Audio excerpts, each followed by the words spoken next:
to develop something like a product in our organization, and we decided to create something like a center when we can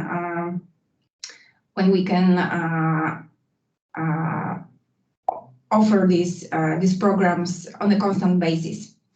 So we started some year ago with 2 international cooperation projects, and our partner was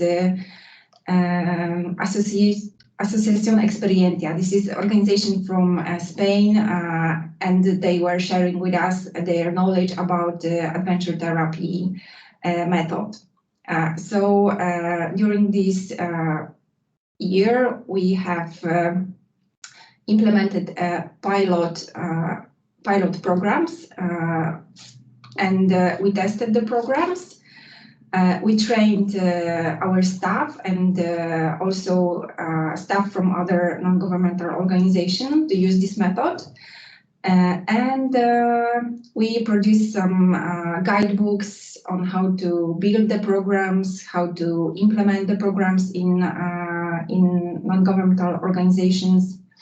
And finally, we decided to continue these activities, and we managed to gain some more financing from Norway grants and from our national grants. And since October, we have started. Well, I put here 2 projects, which is Baza, which means a base, which we mean like a base camp. So a place when you can start your adventure and go to start your challenges. So we have now also a 3rd program. This is also a national program from our national financing. So this is the money that allows us to make something bigger, to involve more people in our activities, and to do it in the next 2 years.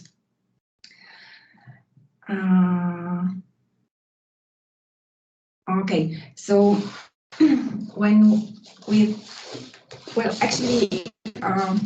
we started this adventure therapy programs as a part of our social support, as a part of our short break services programs. Until the moment, we usually organize short break services on a one-to-one basis. So we had a personal assistant and a person with disability, and there was no group interaction. But we thought that we can use these programs, well, on one hand, to support our group of people with disability, and on the other hand, also to support the carers. Because when we take people to our programs, also the carers have time to rest, to to recover from 24-hour, 7 days a week care over people with disabilities. So this was one of the challenges we tried to answer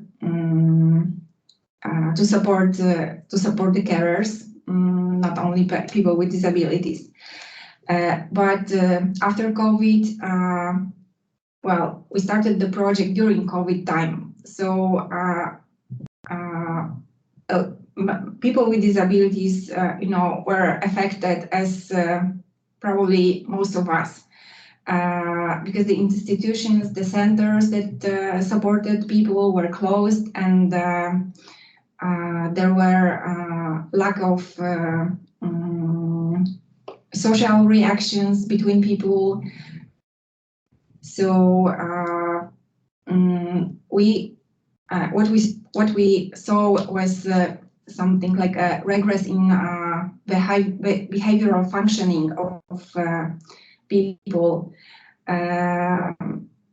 So we saw that there is a need to to acquire new skills, to develop the social skills among people with disabilities, that they need to go out of homes to get more contact with nature. So I think COVID also was one of the factor and one of the challenges for our group. Also in Poland, we saw that there is a maybe not sufficient offer from different non-governmental organizations. Well, or maybe we saw that there is something missing. Well, like physical activities or physical activities or outdoor activities are not. There is not so much offer in this area. Okay, so these were the challenges connected with people with disabilities. And on the other hand, we had also professionals at non-governmental organizations where when we talked to people, we knew this is a new offer, that this is a new tool, and professionals would like to learn about these methods in order to, make wider the range of tools they can use in supporting people with disabilities. And also, what is interesting, we thought that this kind of programs may be a good starting point for development social tourism, which is also not very popular in our country. So who was our target group? Well, we invited to our programs young people with disabilities, people who are between 16 and 40 years old, people with different types of disabilities, intellectual, mental, physical disorders. This is the group of people who are entering adulthood. So these are young adults or adolescents who generally are facing similar problems to other youths, to youths who are people without disabilities. Plus, they have the barriers connected with their physical impairments.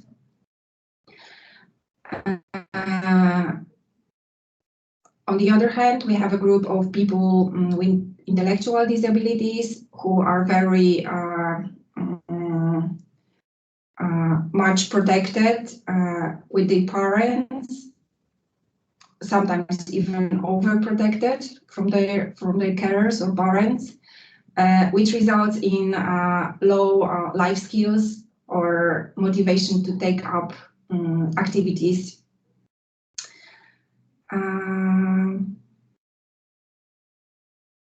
Okay, I told you about professionals.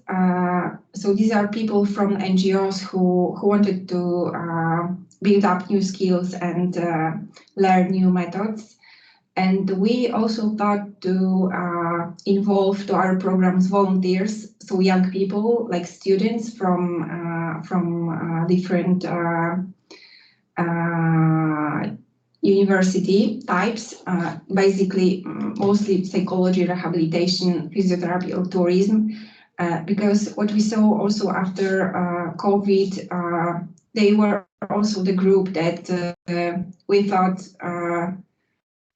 need to build up their relations, their motivation, and to do something for the society. So we also involved this group of people to our programs. And generally, what are adventure therapy programs? So this is the method that derives from psychology, and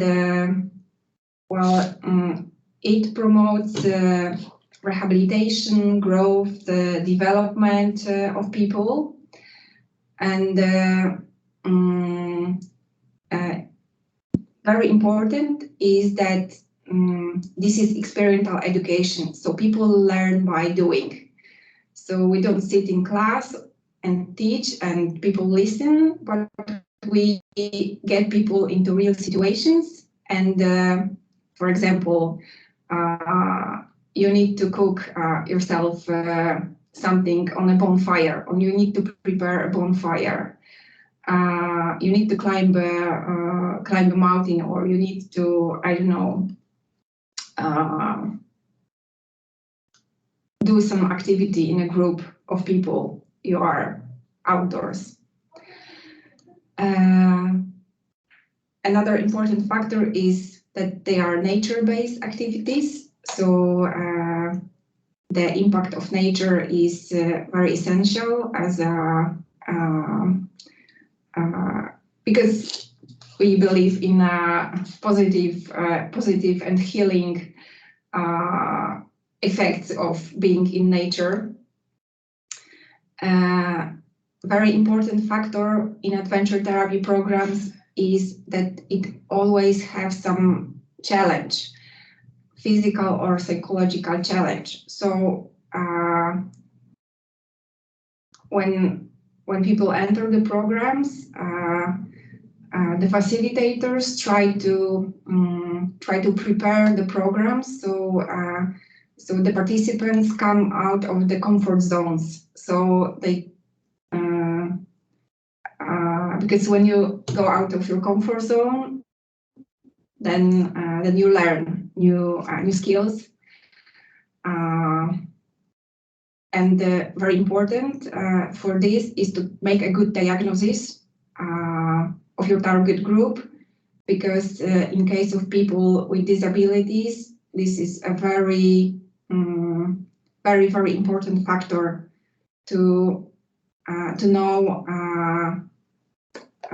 not to over-exaggerate with the challenge, so you don't get into the panic zone.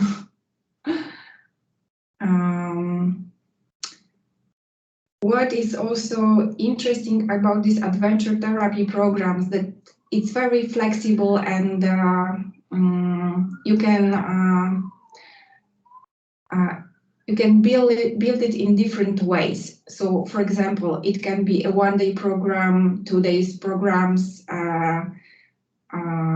It can be, you know, like a climbing activity or a kayaking activity, bushcrafting activity. You can do it in a city park or in a city forest or somewhere in the wilderness, somewhere away. You can do it like, you know, short, or you can make it longer. You can make it like a process activity. So you meet with a group, for example, once a week, once a month or so. And it doesn't necessarily need to be a therapy itself, because therapy means strong. In our case, well, generally, and in adventure therapy programs, there is a line, so we can put a program like on a beginning. It can be like a recreation in a forest. Then somewhere in the middle, it can be a personal development program. And on the end of the line, it can be a real therapy. And actually, adventure therapy is popular with in working with groups of young people with different like behavioral issues, or substance abuse, or depression, or eating disorders, mental problems. It can also be used in family rehabilitation. And I think what we did, what was innovative, that we use it with different people with different disabilities. So we adapted the activities to to the groups we work with. For example, when we had people with visual impairments, we try to, it is very important to make a lot of verbal exercises. It cannot be like only visual, like in many cases we do in adventure therapy programs. So we do a lot of adapting of activities.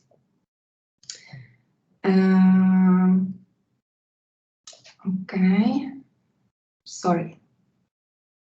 No, it's okay, but I think that we have about 2 more minutes, more or less, okay, to wrap up. Okay, so shortly about the results. So the results we have so far is about quite, I think, quite big group of young people who took part in these 9 pilot programs. We have developed these programs. We have scripts for the programs with description of activities that were adapted to people with different disabilities. We have this young group of people who increased their competences like teamwork, empathy, social relations, problem solving. They are more open to new challenges. We have trained the professionals. We have also issued 2 publications. Unfortunately, they are only in Polish, so we cannot. We can, well, maybe use Google to share them. And I think this is our big success, that we have 3 new projects that start as a continuation for these pilot projects. And as I said, these projects focus mostly on social skills. But in one of the projects, we have like 2 paths. We have a path for people.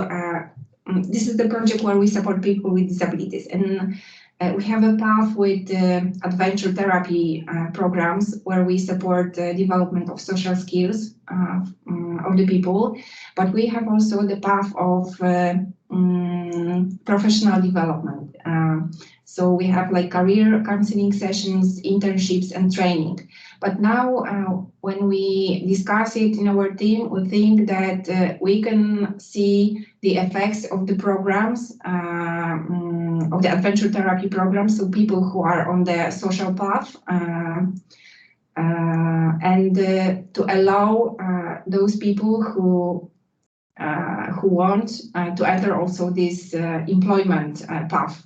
So we will see what's the effects.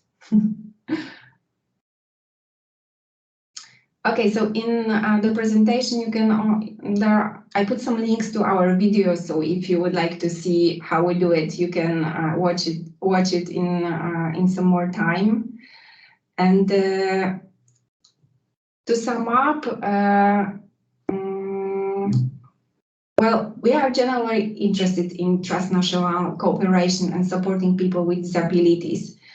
For the moment, we are starting up 3 new projects, so we are not thinking of any specific call for proposals, because there is a lot of work with implementing these 3 projects. But we are open for sharing new ideas and talking, discussing. So if you find our activities interested, just call me or write me. Sure. Thank you very much, Magdalena.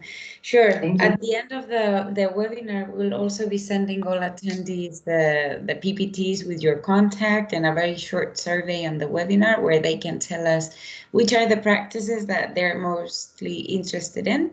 So we will make sure that we put you all in contact and you can, further learn about the projects that you're developing.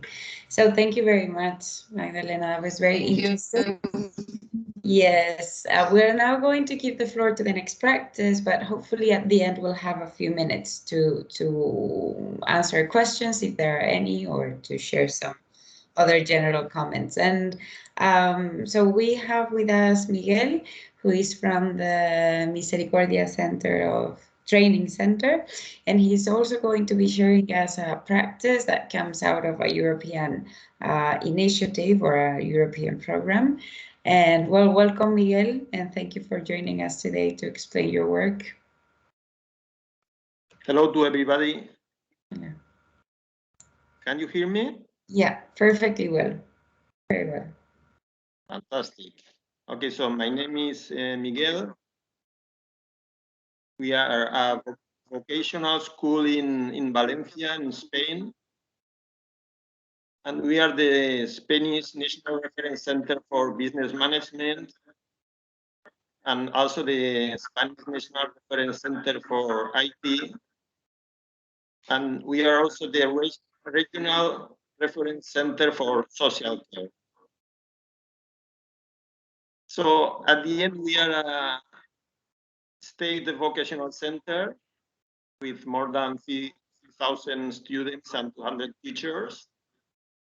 And at the end, we have two different groups with disabled students. They are called something like the basic vocational groups and second opportunity groups. So our challenge is that we are a vocational school and we have disabled students, very different backgrounds. We have deaf people, students with mental disabilities, students with physical disabilities. So the problem, the challenge is that we don't have specialized teachers. So that's the challenge for our teachers. So we started a new methodology that is called Dancing with Life. So this is a special methodology for those groups. So the Dancing with Life, it has been going on for something like 10 years. It has been very, very successful. And the idea is to use dance as a methodology to teach vocational subjects to students with disabilities. So the idea is that we don't teach dance, of course, because we are a vocational school. But we use the dance methodology to keep the students in the classroom for 1 year. And inside dancing, we teach them vocational subjects, but also soft skills all together. So this is the next slide. So we improved this methodology, starting with Dancing with Life, with a new Erasmus project. So our idea is to improve the methodology. So we apply for this Dancefulness project, and we are developing this one now. So the partners are Orbis from Slovakia, Misericordia from Spain, Method also from Spain, a social cooperative from Cyclades, a partner very active in social projects, the Active Foundation from Poland, that they are also very active in social projects, in STEPS. STEPS is an NGO that is working with homeless people in streets of Africa. So altogether, we are starting this Erasmus project, but improving the Dancing with Life. So the idea is that we have a foundation, a methodology. We have been developing Misericordia with Dancing with Life for 10 years. So Alfredo Paches developed this methodology, and it has been granted 3 times. So we are still going on with this project. And this project has been very, very successful because more than 90% of disabled students, they have got final certificate and they have been able to complete a work placement in a company. So for us, that's very, very important because at the end, those students with normally they have a high dropout rate, they can finalize the studies, they get a physical certificate, and they do a full work placement program. So it means that this methodology is very successful. At the beginning, some teachers from the vocational school, they thought that this is very strange to teach in that way in a vocational school, because we are always talking about technology, computers, math, and so on. And some people were reluctant to teach dancing in a vocational school. But in the end, it's been a very, very successful project. So our idea is to improve this methodology in the Erasmus project. That is the next slide. So the objectives of the Dancing Life is to reduce the dropout.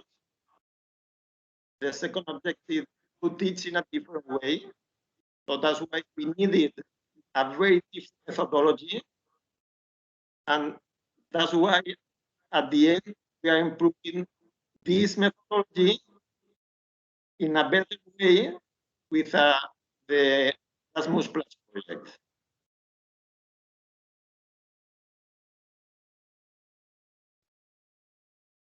So in the Dancing Life, we started with dancing as a methodology, but now in the new Erasmus Plus project, Dancefulness, we are improving the methodology, having dancing, but improving this with mindfulness and also with active psychology.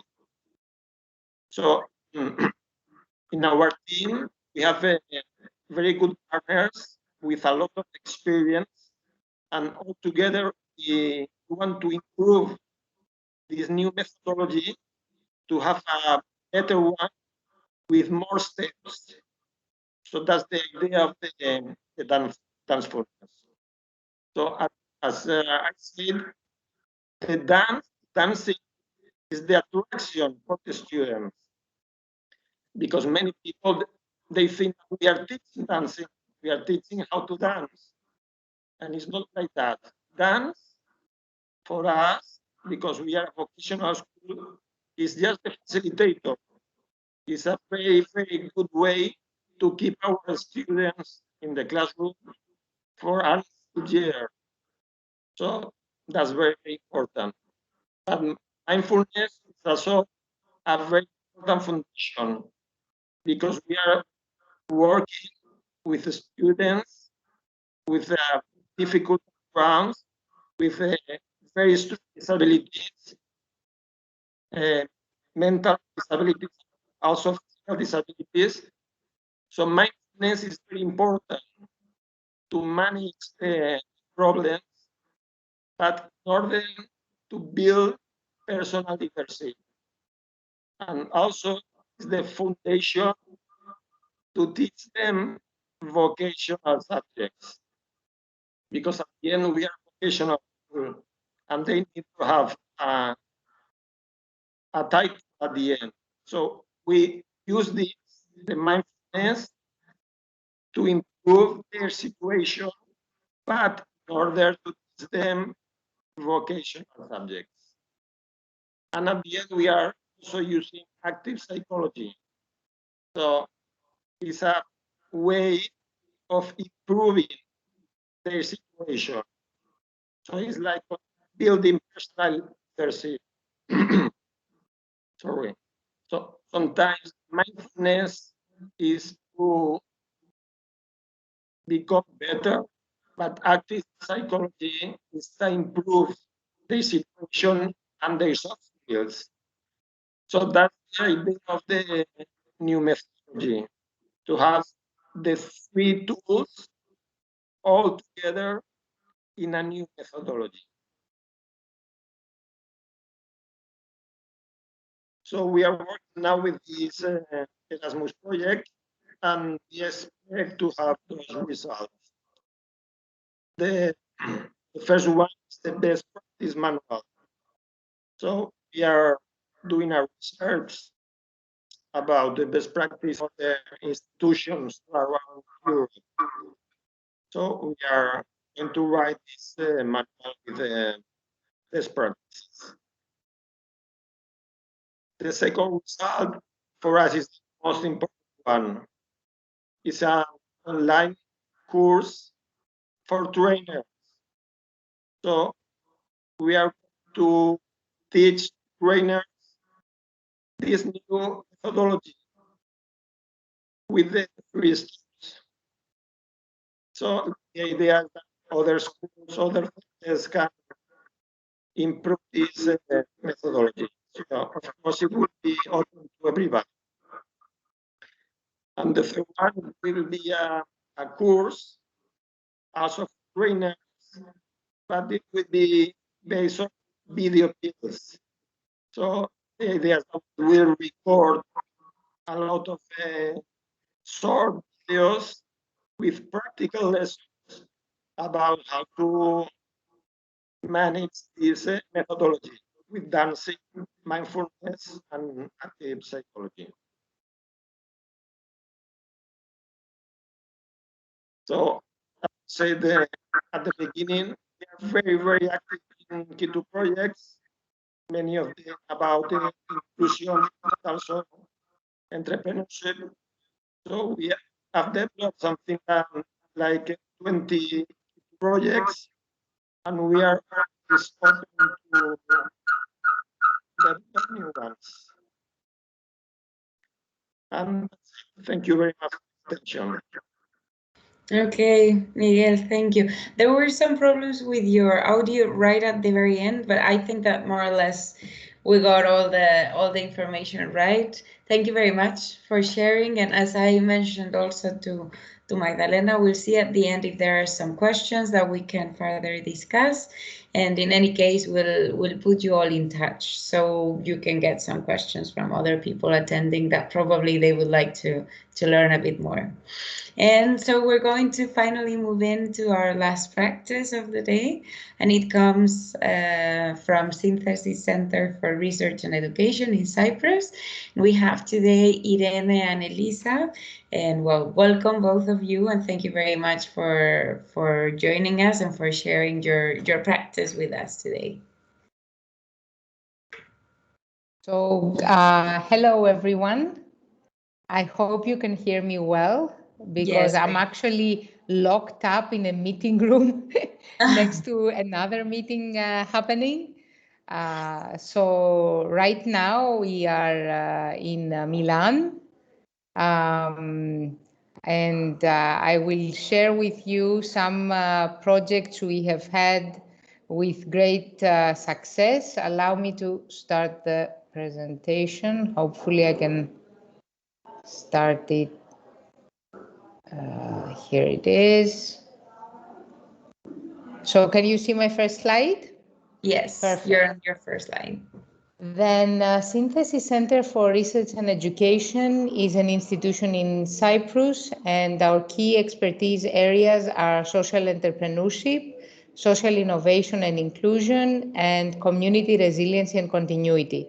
So basically what we hope to achieve is to help all the local communities become more diverse, more inclusive, open up opportunities to the workforce, to the labor market, and also build the resiliency and capacity in the face of adversity, including natural disasters, environmental challenges, and anything else that might trigger difficulties for the local communities. The project I'm presenting today is called VR Autism, and VR stands for virtual reality. So it is virtual reality for autists by autists, and it is a project that is now reaching its conclusion. It has run for a little bit more than 2 years, and it was trying to address the challenge that people who are on the autism spectrum face when they try to reach employment. First of all, let me say that the autism spectrum is quite a wide range of symptoms and characteristics. So there is not one definition that you can use for all people who register on the spectrum. But what they all have in common is that they usually share some difficulty in addressing social situations. They can face anxiety, confusion, agitation, and stress in situations that have a lot of noise, a lot of commotion, a lot of social interaction. And this makes it very challenging, not only to become employed, but also to go through the employment process. So to be able to manage an interview, to be able to go through a second round of interviews, to go through an induction training if you're hired, to manage the day-to-day activities, to resolve conflict, and if you wish to terminate your employment, how to handle your resignation or your termination.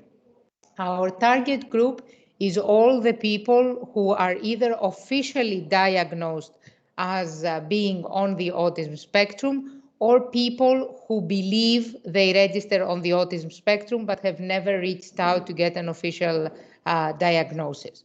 Their needs focus along awareness regarding employment and, of course, empowerment and awareness regarding the challenges they face when they attempt to become part of the workforce.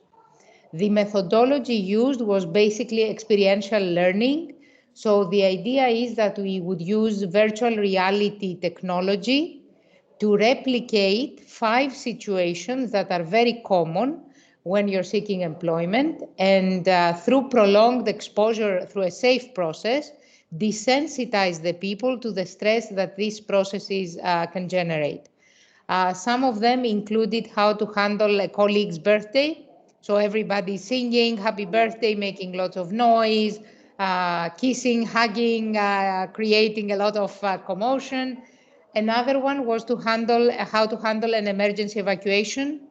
So what do you do when an alarm sounds, a fire alarm sounds, and you have to evacuate the premises? Another one was how to handle public transport, how to decide what public transport to use, get your ticket, get on the train, get off the right station, and manage some disruption. So, for example, the driver announces that the train will not stop on your station because there is some accident or a problem, and you have to find an alternative route. And all this is built in virtual reality, and we have the equipment available for the people to use, so they get to experience it again and again and interact with the environment in a safe way. And so far, the results have been very, very encouraging. The only issues that were reported had to do not so much with the project output, but with the technology. For the people who have never used a virtual reality headset, the first couple of experiences may be strange. They reported feeling a little bit lightheaded, having a little bit of trouble standing still, which is, of course, normal standard issues when you use a headset for the first time. We want to increase the employment opportunities for people on the autism spectrum. We want to promote more diverse workplaces by motivating employers towards inclusion and equal opportunities. And this was basically an innovation factor in this project, because not only it addressed people on the spectrum, but it had a whole intellectual output dedicated to employers. This intellectual output is actually one that Synthesis was leading as a project leader, and it refers to building a comprehensive manual that recruiters, employment agencies, human resources personnel, and the business owners can use in order to navigate the process of opening up positions and vacancies to people on the spectrum. This was the result of extensive research that highlighted that a lot of employers were willing in principle to hire neurodiverse people, and the only thing stopping them was that they didn't know how to actually go about doing it. They were worried that it might be too complicated, that they might be misconstrued, that they could face legal repercussions, that somehow they had this mental image that this is very, very complicated and triggering and difficult. So our manual is actually a roadmap on how to handle everything from advertising your vacancies to managing the interview process, handling the initial first days at work, the induction and the orientation training, and how to manage conflict, as well as how to manage the termination of the working relationship, either through being fired or through an employee resigning. In all the aspects of the project, we try to make use of the latest technology and give people the opportunity to try these tools, as well as build a lot of soft skills. That can be an area that is particularly challenging for people registering on the spectrum. And from soft skills made probably and mainly most communication and setting boundaries, because all people have trouble setting their boundaries, but it can be very, very difficult if your boundaries are more strict or difficult from other people's. So for example, how can you say to your colleagues that you're not comfortable with hugging on your birthday, or that you're not comfortable with physical contact, or that you're not very comfortable with loud noises? So we train people on how to be respectful and yet set their own boundaries and ensure that the working environment is safe and respectful. And in the process, we do hope that we can help address the bias, misconception, and prejudice regarding neurodiverse people. Not all neurodiverse people are the same. We are all unique. But we should avoid generalizations, and we should try to give the option and the opportunity to people to prove themselves in a working environment and to improve themselves and become more independent and empowerment. You can find more information about the project on the project website, autism-vr.eu. You can also find links to the materials we have created. And as an organization, we welcome opportunities to collaborate on Horizon projects, AMIF projects, the ones that are for the inclusion of migrants and refugees, Erasmus Key Action 2, Erasmus Key Action 3, and the topics we are interested in is social entrepreneurship, social innovation, community resiliency and continuity, sustainability, inclusion, and diversity. So we do hope we get the chance to collaborate further with any and all of you. And you can always reach me at the email at the end of the presentation. Thank you once more for the opportunity. And it was a pleasure being with you even for a little while. No, it was our pleasure. Thank you very much for sharing your project. It's really, really interesting and yeah, very important to support these people on how to deal with these kinds of situations that, well, some of them can be very stressful for all of us, but of course, sometimes handling these situations at work can be challenging. And I think it gives like a very well idea of how to support them from the beginning until the end of their work life in a company. That was very nice. So we have a couple of minutes. I don't know if there is anyone that would like to ask a question regarding this last practice or any of the other two. Otherwise, we are going to be sending you the PPT where you have all the contact details of the people that were speaking today, and we'll also put you in touch.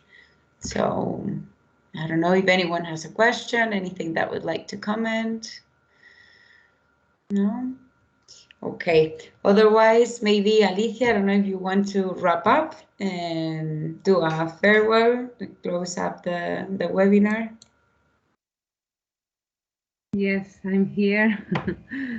Thank you, Silvia. Thank you, everyone, to be here and to dedicate a little bit of time to exchange and to be generous and to share your experiences that can be very valuable for other organizations. The fact here, the important thing here is to be inspired to build from other good experiences and good practices. And that's the point here with the European Network of Innovation for Inclusion.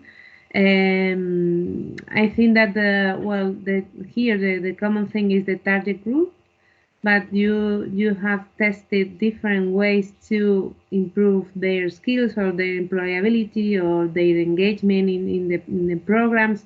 So I think that one tool or another can be useful for the other projects. So take advantage of this, of knowing each other and contact each of one, because that's the most valuable of this time of these sessions. You know? And that's all. We are happy to facilitate these spaces. We are happy to listen to you, and also happy for giving you the opportunity to speak about your projects and don't leave it in a box inside your offices, and to make it a little bit open to the ecosystem. And well, I don't know if we can close here, Silvia. Yes, I think we're reaching 4:30, which was the given time for the 3 practices. So thank you again, everyone, and we'll stay in touch. Exactly. Thank you. Bye-bye. Thank you. Thank you. Bye. Thank you. Bye. Bye. Goodbye. Thank you.